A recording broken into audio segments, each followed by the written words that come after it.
Hello, friends, and welcome to the show. I'm your host, Justin, aka Just Tries, and we're always talking vulnerability, learning, and growth mindset. No sponsors just yet, so go to justkeeplearning.ca to find coaching and content geared toward helping you not just set goals, but achieve them too. We have a goal to help 1 million people be lifelong learners and get their ambitions off the ground, so be sure to hit us up. Let us know how we can help. Our guest today promotes her business by asking, are you tired of being the best kept secret online? She is an expert in helping brands stand out and bring their message to the world. She does this as the host of Lights Camera Live and as a neuro-linguistic programming trainer, teaching brain hacks to help people overcome fear of things like public speaking and content creation by rewiring their mind. Like any great entrepreneur, she gets up to many other things. She's been featured as a guest speaker at conferences such as VidCon, Social Media Marketing World, the Podcast Movement, and more. Featured in Forbes Entrepreneur and Think Marketing about using live media to grow your business. Like all of our guests, most importantly, she is a great example of following your dreams while being a good person along the way. We talked about deciding to be her own boss, why live streaming is so valuable, and how to get started as a creative entrepreneur. Please welcome to episode 4 of the Learned podcast, Hey Stephanie, or more formally, Stephanie How Liu. would you explain who you are and what you do? Yeah, so I'm Stephanie Liu. I'm a live video strategist. I help brands and entrepreneurs go from unknown to unforgettable with live video. A fantastic elevator pitch. I haven't heard one better, that's for sure. Oh, cool. It's to the point, and I think really tells the story of what you do. What made you choose passion and pursuit of things you want to do versus just going about how a career maybe plays out for a lot of people? I decided to go down the passion route because when I was working 50 plus hours a week in an agency, there's one day where I got a phone call in the office, and it was my mom, and she was in tears, and she said, Stephanie, you have to go to the hospital right now because your sister just had a heart attack. And this was like 2 weeks after she just had a baby. And all in my mind, I was like, oh my gosh, but I have all this stuff that I have to do, and it's going to take me an hour just to get there. And when I finally got there, it took me another hour just to find parking because it was so crowded. It was so packed. And at that time, I was like, what am I doing? I realized I would always keep telling my family, next week, I'll see you next week. I'll see you next week. And you think about what's happening now. It's like, I haven't seen my family for almost 2 months. They usually live around 15 minutes away. And so that's when I realized if I really truly want to live the life that I want, then I have to build the business around my lifestyle, the lifestyle that I want to have. And even when I had my daughter, I was like, I can't work 50 plus hours a week. So I left the agency world, and that's when I decided, okay, I'm only going to work 4 days a week. And on Wednesdays, that's going to be whatever we want Wednesdays. If she wants to go to the park, we would do that. Or, if she wants to go to the zoo, cool, we'll do that. And just to have that freedom, that flexibility to do that is so empowering. One of the things that I get a lot, because I work with youth in various facilities, institutions, hospitals, jails, addictions, teen moms, homeless, these group homes, stuff like that. We have 17 units.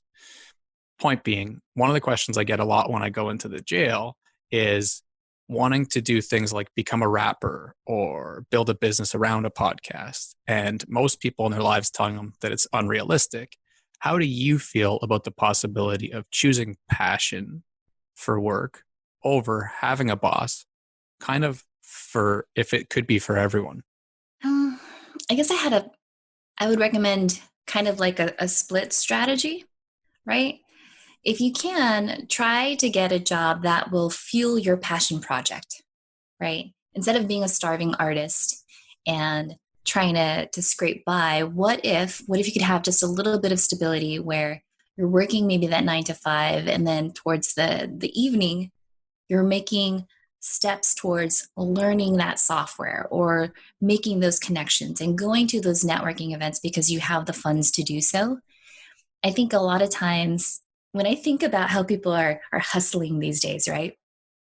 In my industry, we have a funny name for it. We call it struggle porn, where it's all about hitting the very, very rock bottom.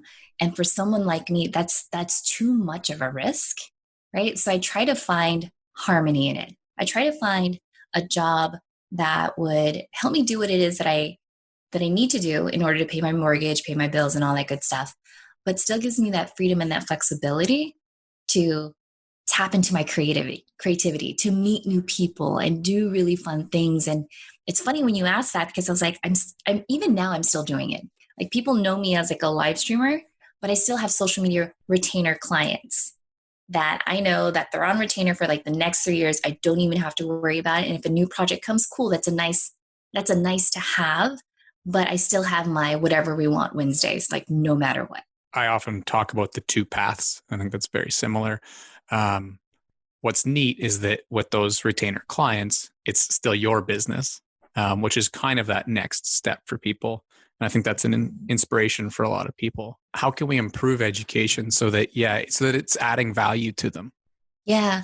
Well, I think it's being exposed to different ways of teaching, going to different events and seeing how other people have done it. Like, for example, when I was in high school, in the city that I lived in, same thing. We were known for dropouts and all of that stuff. And for someone with my background, it was predicted that I would probably just become a nurse or I would join the military, just because that's what my demographic does. And no one had really talked to me about other careers outside of the health industry or the military. And I think having a counselor who says, well, these are all the other things that you could do. I think having a mentor who could really just pull you aside and be like, hey, are you interested in this? How about you try this? And even when my nephew was in high school, they had this really cool program where they could do job shadowing for an entire like semester. And so my sister was like, hey, like, can you have your nephew just shadow you for a bit? And I was like, well, yeah, I work from home, but it's not like me in my PJs all day. It's like on Tuesdays are when I get to leave the office and I get to go to client sites. And I think really exposing him to that, he was like, oh, wow, I've never heard about this before. Because it wasn't very often that adults would share what they do at work with a kid, right? Like, he would only hear what was going on inside that house. And so to expose him what was going on in our home, he got to visit me at the agency. And so I gave him a tour. I was like, this is the creative team, and these are the software that they use. And during that 8-hour shift, he would, sit with one of the designers. And then I asked one of the VP of the creative team, can he sit with you on like one of the pitch meetings? And I think just exposing him to that, he realized, wow, there's so much more that I can do, that, I don't have to follow everyone else's path, but I could be inspired by other people. And I didn't know that agencies would let people, walk through their halls just to job shadow you for a day. And I think that's very helpful. What about that youth, the teen who's really struggling with doing school at all, who just kind of is checked out and doesn't want to do anything? What do you think we could do to help those? Yeah. I typically find that it's helpful to understand like what a student's learning style is. This is something that I felt growing up in my curriculum was very focused on. You just do repeated exercises. And it was more memorization versus critical thinking and creativity. And it wasn't until I started working at the agency where it's like, okay, we're going to do creative brainstorming exercises. And that made it feel like I was a part of a team and it was lower risk. So I could try something and I could fail, but I could try again. And I think when you have that type of environment, it's much more supportive and they're willing to try, right? I feel like in most classrooms, back to your last question, it's either it's right or it's wrong. Like, there's no in between, or there's no like, what if, right? It's like, it's yes, no, but for me, it's always like, what if we tried this? Why do you feel online business is such an important thing to teach and learn today? I think learning online marketing is a very important thing to learn, because it's not just, here's my product, buy it. It's more about understanding human behavior. It's understanding how to be persuasive. It's understanding your customers' needs. And then being able to create content, whether it's videos or blogs or emails, that actually captivates an audience. Right? So how do you hook someone in, and how do you tug on those emotional triggers to get them to take action, whether it's to buy a product or whether it's to sign up and take action, join an organization, become a volunteer. Those are all skill sets that I think are helpful just even outside of marketing. I feel like some people really lack those communication skills, and online marketing is really just taking those communication skills and bringing it online. Specific to jails, I find communication is, if I picked one thing to improve, that would be what I would improve. And yet we don't put people in many opportunities in jails to improve their communication. I mean, that's honestly not even a question, but I'm glad you hit on it. Yeah. Well, one of my good friends, his name is Gary Ware, and he's the CEO of Breakthrough Play. And he and I had worked at the agency world for a very long time. And he had dabbled into improv, right? Because it helped him with his pitches. It allowed us as a team to think better on our feet. Because the whole idea is that when you're doing improv, you don't let your partner fail. So if you're pitching to a client and they give you an idea, you're like, yes, and you build upon it. So you build upon that story. Well, fast forward to now, he realized how much fun he had instilling playfulness in the workplace. So he started that company, and then he realized, I think it was like one of the county jails here had reached out and said, would you be able to do one of these play workshops for our inmates? Just so that way they could lower the barrier and get to know each other better and inject a little fun. And so now he teaches them improv and just how to build off of that. It's pretty cool. Yeah, and it's inspiring because we need more of that. There's not a ceiling to how much of that we need. So that's great to hear. I'll check his work out for sure. Yeah. So I know you've referenced in other podcasts and interviews the idea that you're going to learn so much along the way when it comes to online business and live streaming. What is one thing that you learned along the way that maybe you didn't expect in a bad way and one in a good way? That's a good question. Something that I didn't expect, but I learned in a good way. I think most people don't realize that when you run your own business, it's not just the marketing piece. It's not just the fun being on camera type stuff. It's also knowing your numbers, like knowing where your income is and knowing what your expenses are, knowing how you're allocating your time, right? Because there's only so many hours in a day. There's so many hours in a month that you're working, but you have to factor in family time. You have to factor in birthdays and anniversaries, your sleep, the fact that you have to eat lunch, right? Those are common things that people don't factor into an 8-hour day. And so when you think, yeah, I could work 8 hours on this client today, that's not real. That's not real. And so I think knowing your numbers, what's coming in, what's going out, makes you a better like business owner in that sense. And I think working on the agency side helped me see like how the sausage is made, I guess you could say, right? Because it wasn't just, here's your social media strategy, let's launch it, but like, okay, but how are we going to allocate the hours? Do we have enough staff for it? Like, you're kind of like thinking before the project even starts. And why do you think it's important for people to not be that best kept secret?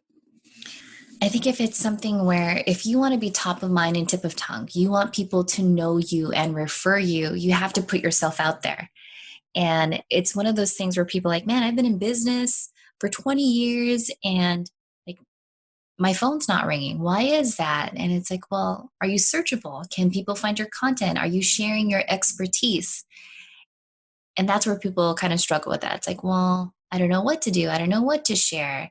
And so being that kind of like that Sherpa, just like, okay, well, let's take a look at your content strategy. What are some things that people are struggling with that you could develop content around that? It could be something as simple as how to use an external microphone on Zoom, how to use a different type of camera for Zoom meeting as well. And most people, when they think about the content that's already online, they think it's kind of like Simpsons where it's like, oh, it's already been done, right? But there are different personalities from people that you want to learn from, right? There are just some people that you're going to gravitate towards, and the way that they describe it is so much easier, right? Someone who, if I'm trying to learn a new product and the person is talking really, really, really fast and they're moving their hands and not showing me step by step, I can't learn that way, right? That's probably going to be really fun for like a visual learner to see. But when it comes down to like me actually trying it, I would love to have a blog post that walks it through step by step, and to see that someone's actually going to answer my questions. That just grows my affinity towards that brand or that company or that person, where I still want to digest more of their content. Does that make sense? Completely. And you just referenced, I think, a very important thing in today's day and age is that you have different learning styles that are going to appreciate different types of content and can be the exact same topic. So one of my questions is, you have a blog, you're willing to do guest interviews like this, you do your lives, you consult, you coach, you do a lot of things. If somebody's just starting out building a brand and online business, though, would you suggest planting flags everywhere like that, or really focusing on one thing at the beginning? I would say focus on one thing at the beginning. For me, like, because I could speak from that angle, is I started off with live streaming and I went all in on that because I was able to leverage my agency experience, in the sense that people that were already connected to me on Facebook were old agency colleagues or clients. And so when they saw me come into their newsfeed, like, oh, hey, Stephanie's doing something new, I should support her.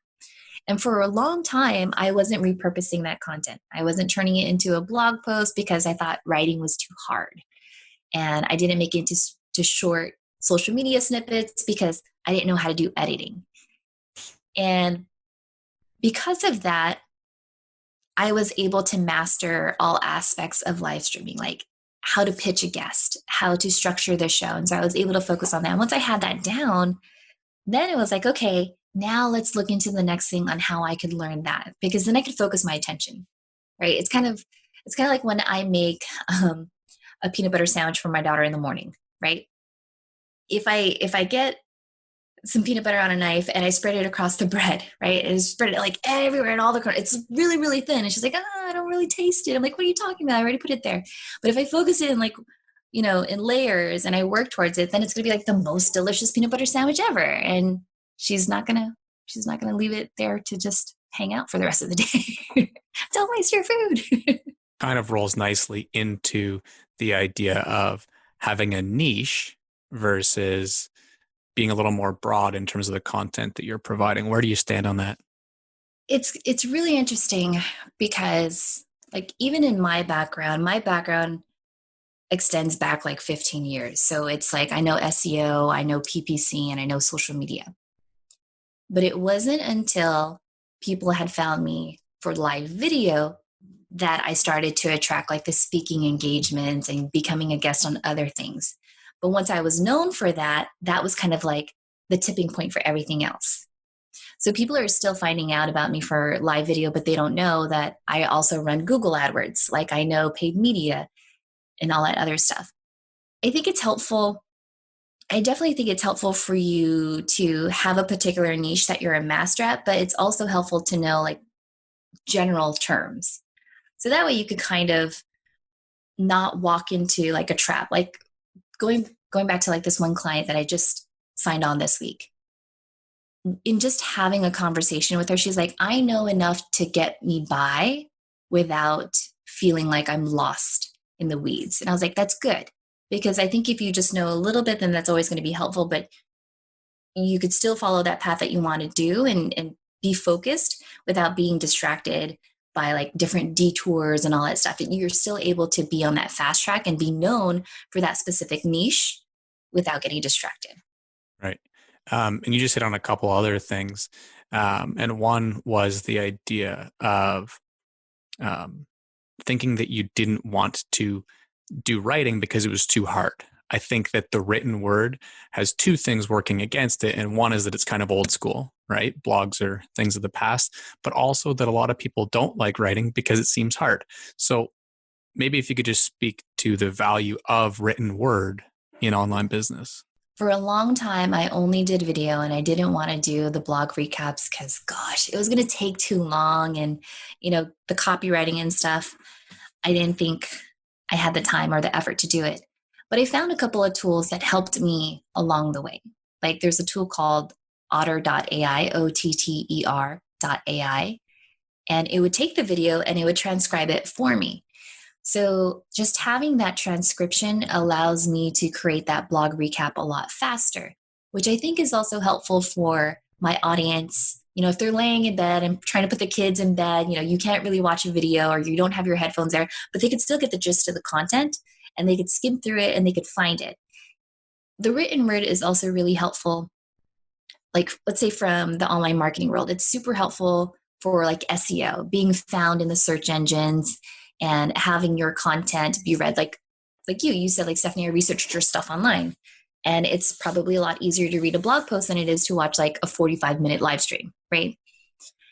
The other thing about it that I found very helpful was that even now, like when you just asked for like the elevator pitch, because I had written that so many times, it now becomes embedded in my brain. It becomes so easy and effortless for me to say, because I've taken something that I knew that it performed well on stage, it performed well on video, that I know that it's probably going to do well on the website. So when you say things like, are you tired of being the best kept secret in town? People love that. Cool. Let's put that up on the website. And now it's memorable. And you mentioned the idea of once you started with the personal brand stuff and focused on live, that it opened up opportunities like speaking and those types of engagements. Did you find, and this is one thing I know that fascinates people early on because they have no idea, were people coming to you, or were you still having to go out and collect those opportunities? People were coming to me. That was the interesting piece. And I think it's because in my industry for marketing, you're accountable for creating an event where people can learn from other people, and having the same speakers year after year can get really boring, and they want to hear different stories and different experiences. And when you're confident on camera, I think that gives you a leg up in the competition where people are like, oh, okay, you bring this person on stage, that person already has a built-in audience. That person already knows how to deliver and hit home on a message because they're used to structure. They know how to engage with an audience. They know like the ebb and flow of energy. So that was really helpful. And just, people reaching out. I was like, you watch my show? Like, really? The first time, okay, this is a crazy story. The first time I knew that Lights Camera Live was blowing up was I was literally standing in the grocery store checkout line, and I heard my voice. I was like, and I thought like maybe my phone was playing. And I turned around, and it just so happened that someone was scrolling through their Facebook newsfeed, and the audio was on, that somehow my video had popped up. And I got so embarrassed. I was like, oh my God, that's me. And I actually like ducked out of line because I was like, that was crazy. I didn't know who that person was, but there it is, like my content being discoverable. And yeah, that was kind of surreal. I had the same experience happen to one of my students, and she was only 16, a teen mom who was on the bus, but the girl beside her had a picture of her saved as the background on her phone. She was big in Instagram, young. And that was the point where she gave it up, went a completely different direction, and struggled with the idea of being that person. So you just used the word embarrassed. I think that's an interesting thing. What do you think is a tip for people to keep going when it comes to that vulnerability versus not wanting to be that person who pops up on someone's phone in the checkout line? Well, I mean, I would say I was embarrassed because I was completely not made up. And I was like, oh my God, please don't see me. It was like mom bun and, yoga pants, whatever. But I would say, I think sometimes when you put yourself out there, I think vulnerability is the admission ticket to creativity. And I think it's one of those things where you could put yourself out there and share your story that people are going to love that, in the sense that they could relate to you. They could probably find something where they're like, oh, I've heard something similar, or I've gone through that before. And I would definitely say keep going. I just had a conversation with my good friend, Brian Vanzo. And was it last week? Yeah, last week I put on my very first virtual summit with 40 plus speakers. And not surprised, funny enough, like the name of the of the event was called Leap into Live Streaming Bootcamp. We were encouraging people to take the leap into live streaming. And this was also my first leap into hosting an online event. And when Brian and I were talking, he was talking about like when you start live streaming, you open yourself out there as a content creator. You open yourself out there for criticism. And when you're creating content, sometimes you think about like, you could do like 150 things that are absolutely amazing, and people will send you messages and be like, that rocked my world. You know, I saved that. And then one person can say one negative thing and it kind of like ruins your day, or it ruins your week, right? And it kind of breaks down all the success that you have. And one of the helpful things that Brian told me was like, Stephanie, you need to create a folder. And this is going to be the folder that's called the Portfolio of Awesomeness. And whenever someone gives you like a good review, or like, hey, this really helped, or this video like solved my problem, and just like that, you know, screenshot that just to remind yourself to keep going, because people do find yourself helpful. And, you know, no one's perfect right out of the gate. You know, we all evolve over time and we learn how we could be better. So, you know, don't beat yourself up about that. Those external affirmations. And I did watch that video. Oh. It was a good interview. So along this same lines, before we move on from sort of personal branding, I guess, the idea of like a digital guise or a nickname. The reason I ask is, you know, I switched my handle to Just Tries because I brought it up in almost every live stream or every interview I ever did, was this idea of trying. And it also had a part of my name in it. But some people are like confused by it. I noticed obviously that yours still says, "Hey, Stephanie." And I think that's neat because it adds stuff to it. But how do you feel about the idea of people's just regular names versus adding some sort of... I like the creativity of it. I like the Just Tries because it reminds me what your name is. Same thing with "Hey, Stephanie." That was actually a joke. When I was in the office and people always had like a technical question, you know, the coworker that would come by and do their little drive-by question, and it always started off as, "Hey, Stephanie." And I was like, ... What do you need help with? And so that kind of launched the first blog that I ever did. Was whatever questions they would have, it would become a tutorial. Like, this is the Hey Stephanie site because these are questions that people have been asking me. So I like, you know, the creativity of infusing your name into something that you do. I think that's always helpful. Things that I had struggled with was being a female content creator. And in our family, in our tradition, when we get married, we take on our husband's last name. And so when I did that, I was Stephanie Garcia. And then in my first marriage, it was Stephanie Gully. And I built that brand. And then I got divorced, went back to Garcia. And then I got married again, and now it's Lou. So, so that's where I'm kind of like, oh, okay, it's going to be Lights, Camera, Live. Like, that's the name of the show.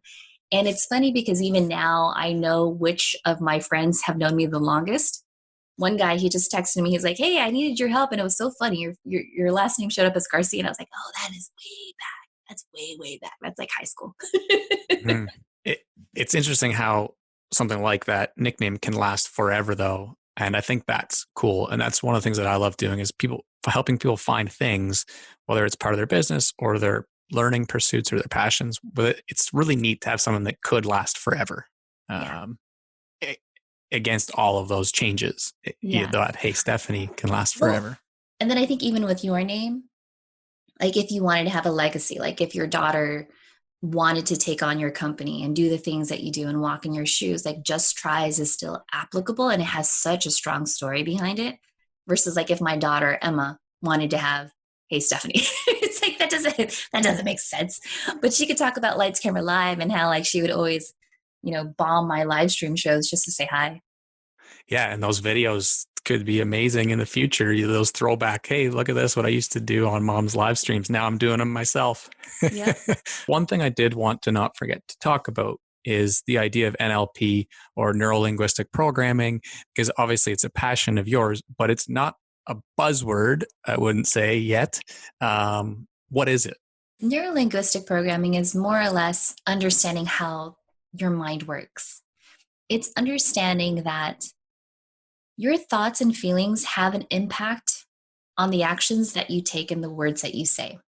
And so if you were to think of it as like your smartphone, right? Every now and then you have to update the software in your smartphone in order to be more productive, in order for it to work faster, in order for it to get the results that you want it to do. And sometimes when we grow up, depending on our backgrounds, our minds are programmed or installed with beliefs and thoughts from other people. Like I think about when I was a young girl, and if I was climbing rocks, my mom would say things like, no, don't do that, you're going to get hurt.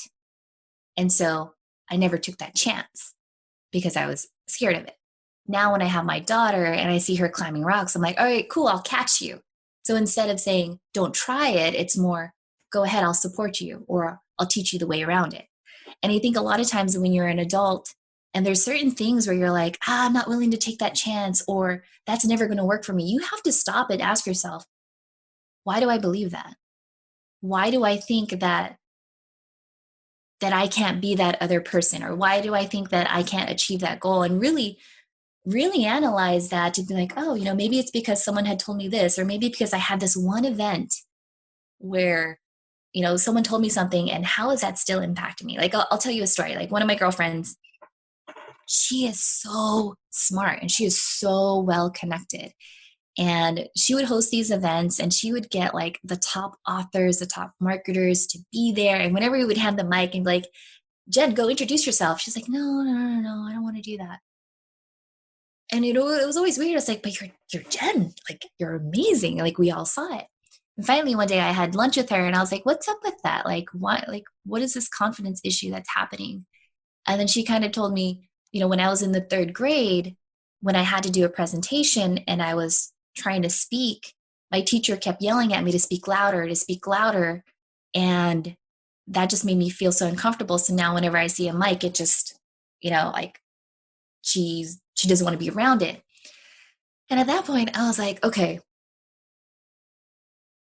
that was like what, 3rd grade? She's like, yeah. I was like, okay, how long are you going to let that hold you back? That was 3rd grade you. Like, look at everything that you've accomplished now. Like, you're a 38-year-old woman. Are you still going to be afraid of a mic? Like, come on now. And then it just flipped her switch. She's like, oh my God, that's right. And then she just realized all of these other opportunities that she had passed up on, like podcasts and videos and all of that.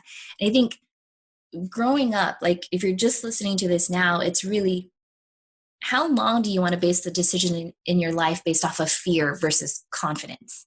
Because if you were just confident, like, what could you do? Like, what if you tried?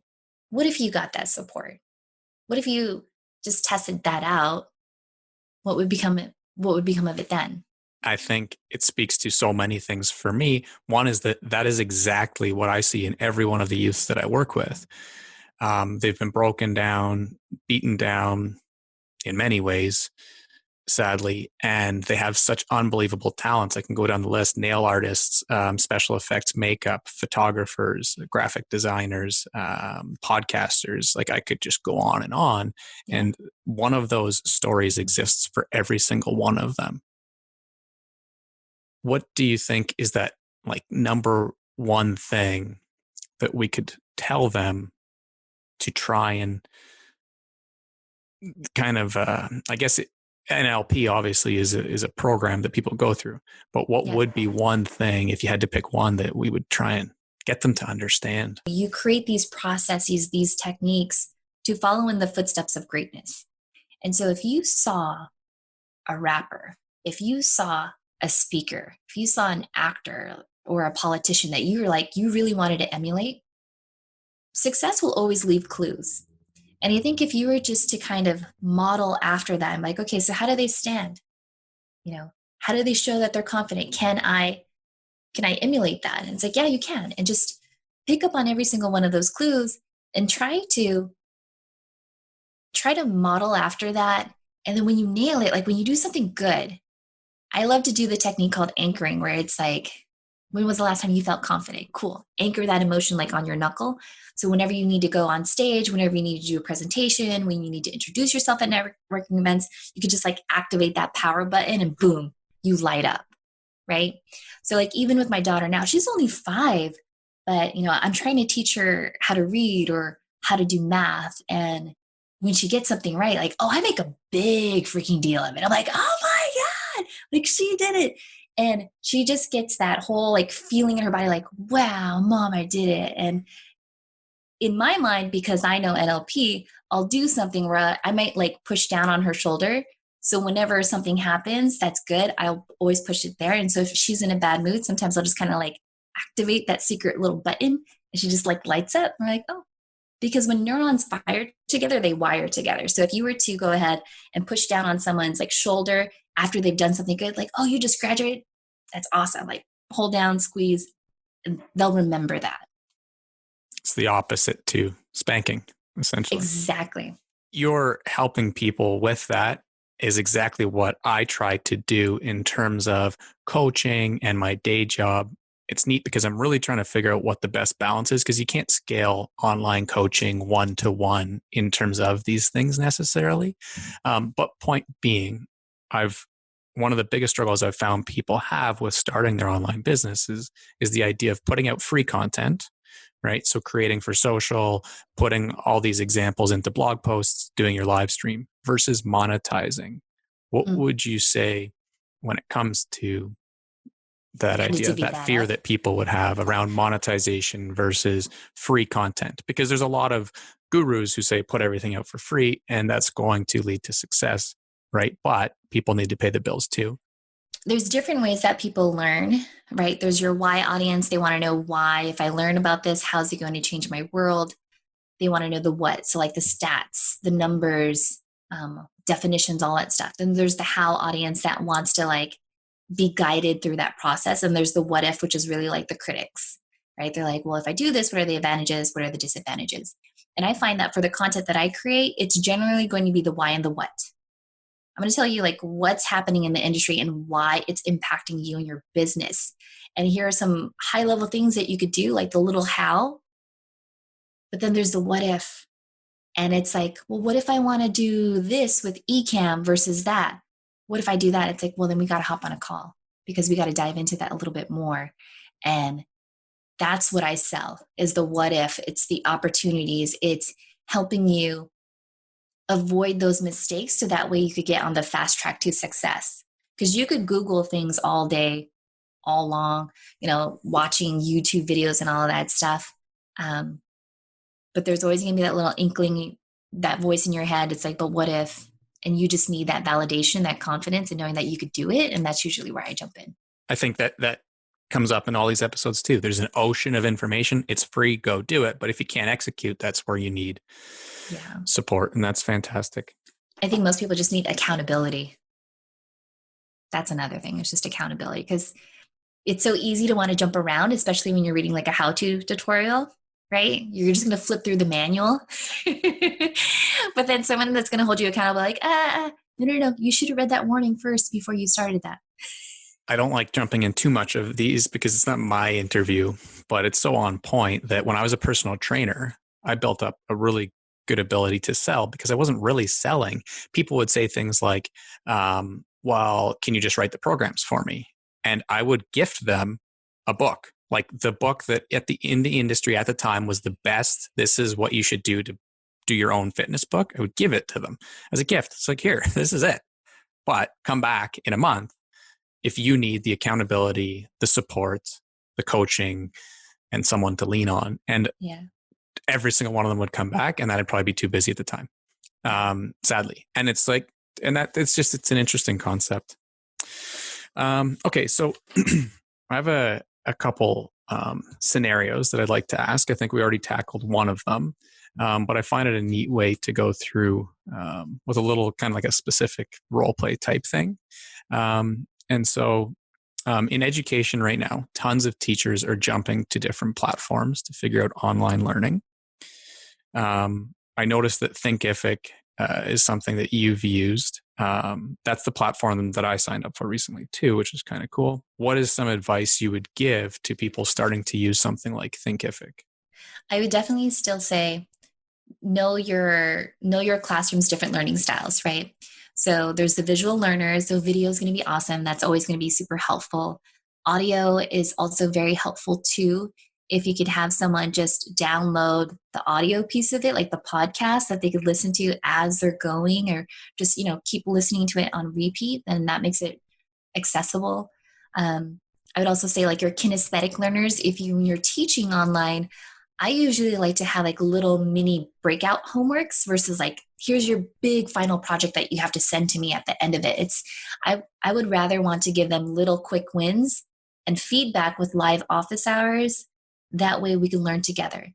And if you're going to do office hours, it's always helpful to use something like Zoom, because then you could say like, okay, what are you struggling with? Okay, can you share your screen with me so I could see what it is? Because I'm a visual learner.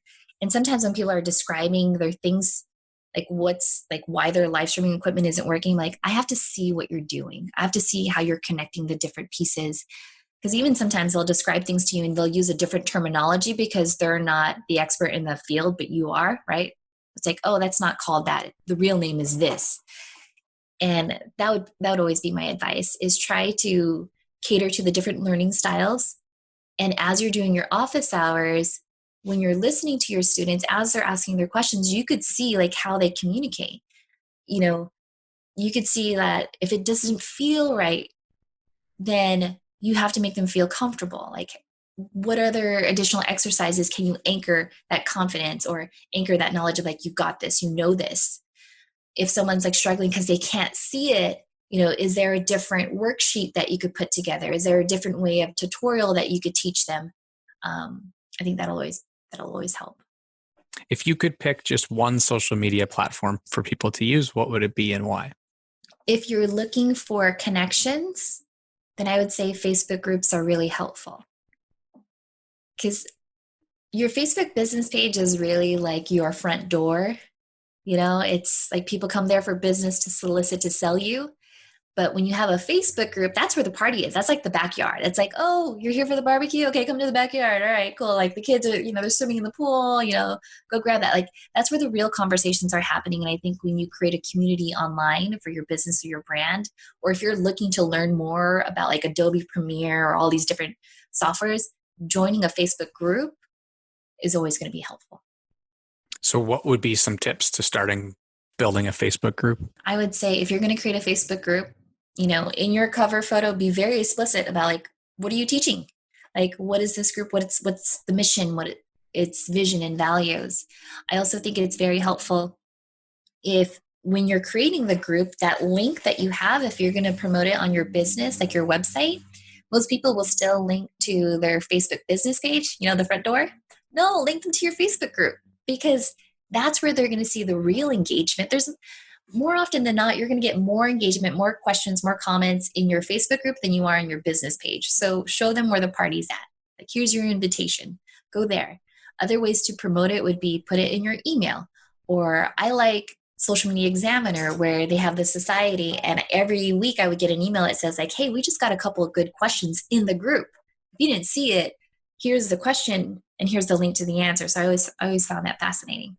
Okay, so the last scenario is pretty specific, and it's you go into as a guest teacher for me for a few minutes. You come in and we have a teen mom who wants to be a YouTuber, a podcaster. Her passion is photography. She doesn't want to go to college. She wants to be the YouTuber, the podcaster. I get this all the time. So Sure. How do you approach telling them where to start? To be a successful YouTuber? I would say it's really going to be learning about creating crave-worthy content that people are going to binge off of and watch from beginning, middle to end. Because how you succeed on YouTube is based off of analytics. And if you could get a viewer to tune in the whole entire time, that's going to help you get better results as far as getting your video suggested. So if they watch one video, your video pops up. If you want to be discovered, then it's a lot more helpful that way. So knowing how to structure your videos is very helpful. And you could find that through things by watching other successful YouTubers. Remember, we talked about success always leaves clues. Look at other successful makeup tutorials. What are they doing? How do they hook the viewer in? What are the transitions that they use? How do they, pan the camera? All of that stuff, because that's all done intentionally because they've already done it right? They're successful because they've already done it. They've already did the analysis. And again, you could model after success and then tweak it to make it your own. That would be my advice. It's That's know your amazing. platform. Yeah. Know your platform, know how it works, and always test, always be testing.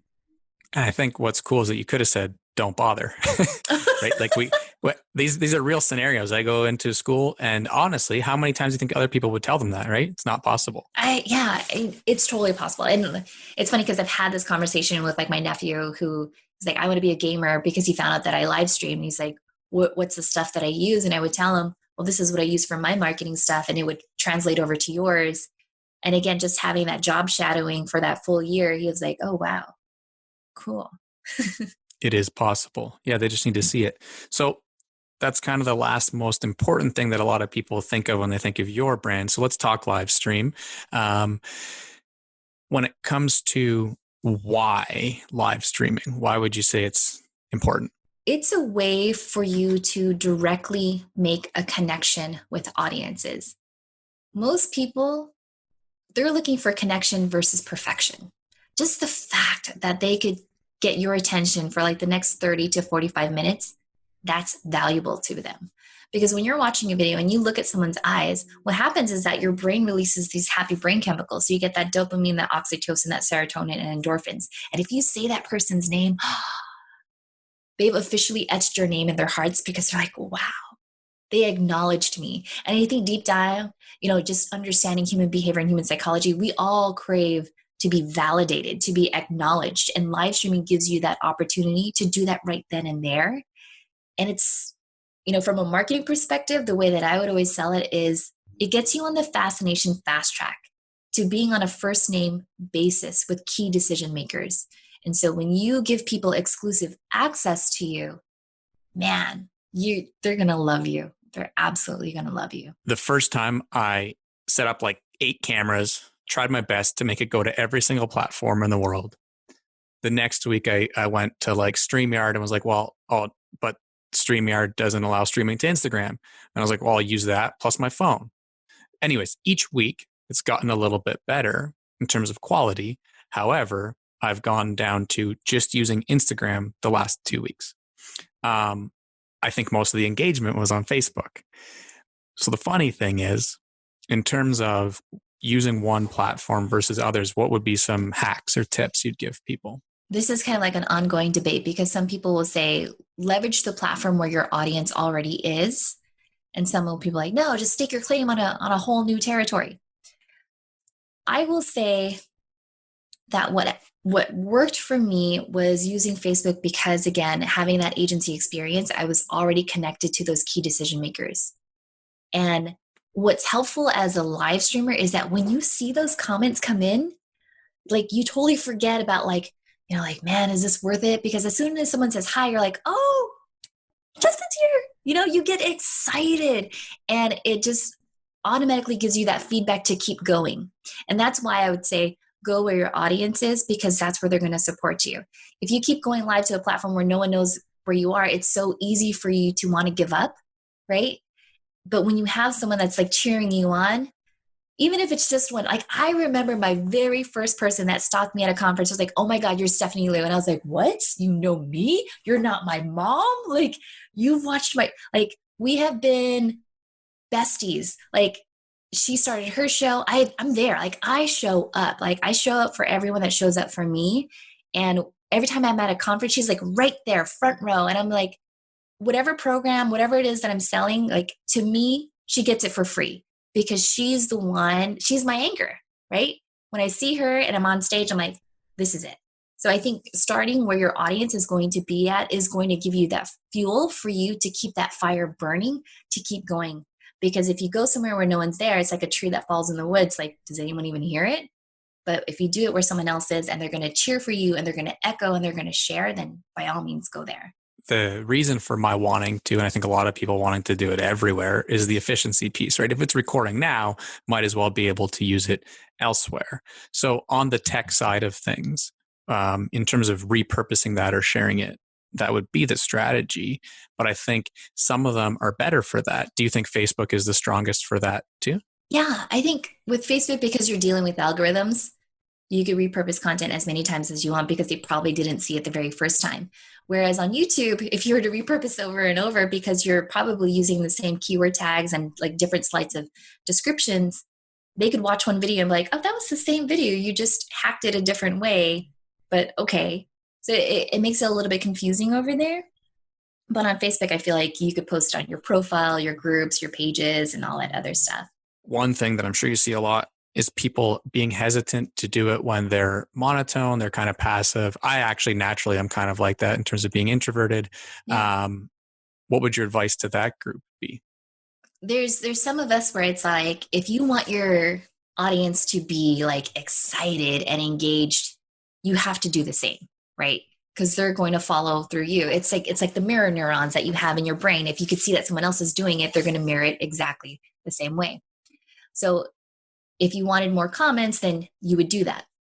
Or if you wanted to be divisive, you could pose a question and then people will, be like, raise their flags. Like, it was funny. I was doing this episode with Diana Gladney and she says, some people, when it comes to chocolate, there are people that absolutely love white chocolate over dark chocolate. And then all of a sudden you saw in the comments, like people are like, white chocolate, what? Like they're all like disgusted. And then you'd have other people like, no, I love white chocolate. And then you have this white chocolate versus dark chocolate. But it's different ways that you could get that engagement. I would say that if you're monotone on camera, that's okay. That's all right. There are people that love movies that go at like a slower pace. There are some movies that love like Marvel Studios and Avengers where it's all just smash, crash, and all of that, all of that stuff. Just depends on what your audience is going to be like. Be yourself. I wouldn't ever tell anyone to try to be, someone else. Be you and people will naturally gravitate towards you. If they like you, awesome. If they don't like you, cool. You know who your tribe is. You don't have to change yourself. Just be yourself and still deliver that content. Does Lights Camera live stream? I know obviously it's on Facebook. Do you tend to go live only on Facebook still? It depends. It depends really. If it's just me, I'll go live on multiple platforms. If it's a guest and the guest wants to share a screen, then I'll probably use like a different platform for that.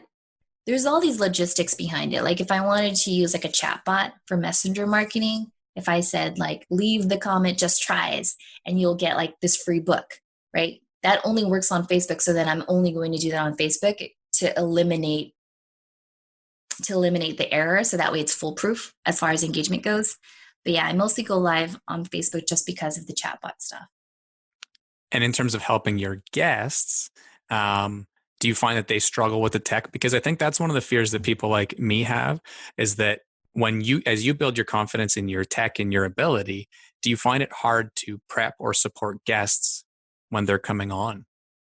Usually, if I'm preparing a guest onto the show, we have like an onboarding document that gives them tips like how to look amazing on camera, like try to do this or try to do that. We'll also try to, if I know that they're totally uncomfortable, if they've never done like a live video before, we'll do a tech rehearsal. Cool, show me your lighting, like what can we do, all that stuff. And I probably had to do that a lot 4 years ago, but now people have a better understanding of it. Usually when I have like a new guest on the show, I'll probably have them in the green room like 15 minutes beforehand just to give them the run of show. But usually when I'm onboarding a guest, I'll say, we're going to be live streaming via X.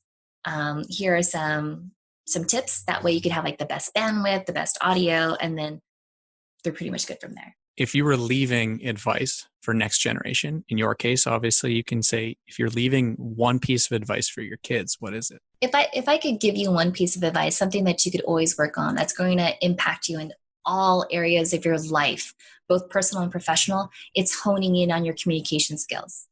It's not just about the words that you say. It's about how you're able to listen to someone else and you're able to see it from their viewpoint and you're able to resolve conflicts so that way it doesn't destroy relationships, but you could have a meeting of the minds. And I think communication is one of those things where most of the problems in the world exist because there's always a communication breakdown. And I think if we all worked on being better listeners, being better communicators, then we wouldn't have as many problems as we would today. one thing that you yourself are learning right now? I am learning. Okay. Learning is it's like a soft word. I'd say right now I am obsessed. I am obsessed with this new software called New Blue Effects. And it's a really cool way on how you could create on-air graphics when you're live streaming. So I don't have to like build it in like Adobe Premiere, export it, and then import it in. I could just build it on the fly. So if you imagine like those on-air graphics that you see like when the NFL is playing or any sports, I could do that in live streaming. And it's something that I learned from one of my speakers last week.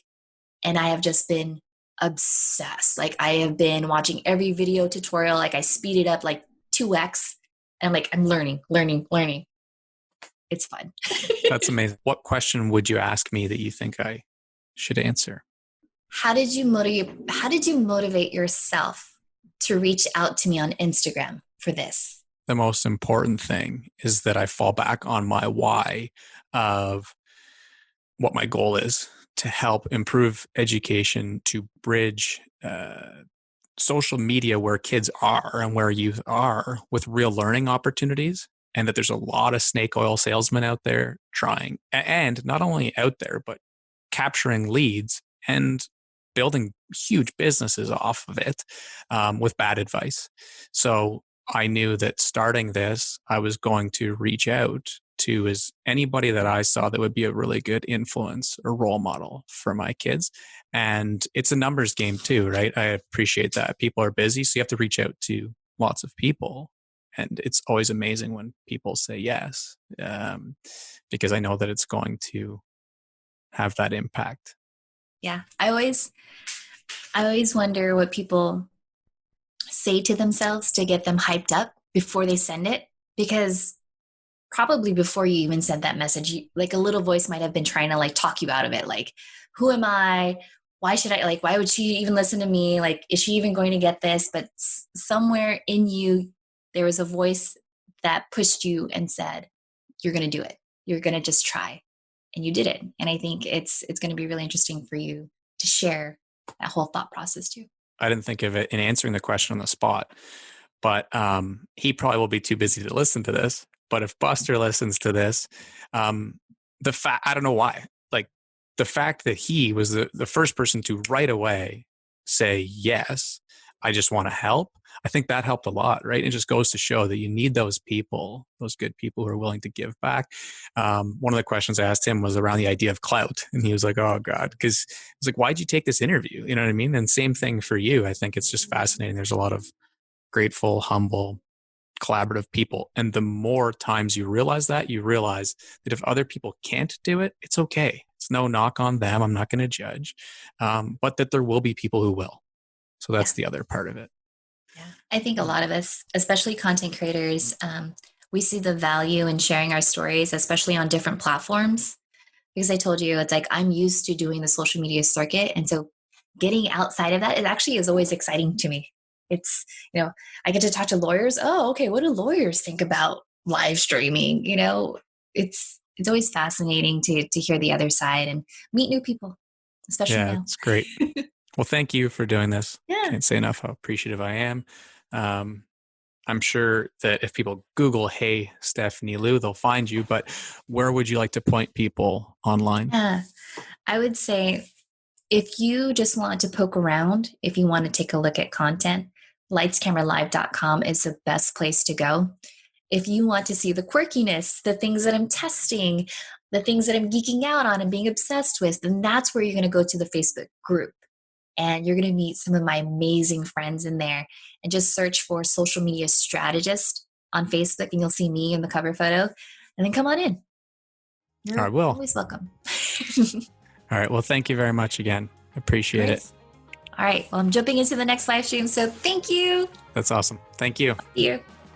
That was a fun one. So many people doing such amazing things that it's hard to get all these awesome stories out to the world. So I hope that one really helped you. Thank you to our guest, Hey Stephanie. She's another tremendous role model for any of you thinking of launching a business, especially when it comes to going live. It is our goal to have this in every high school in the world, so please do subscribe and leave a review. But most importantly, tell someone who might want to start a business that they should listen. Until the next episode of the Learned Podcast, All the best, and remember, just keep learning.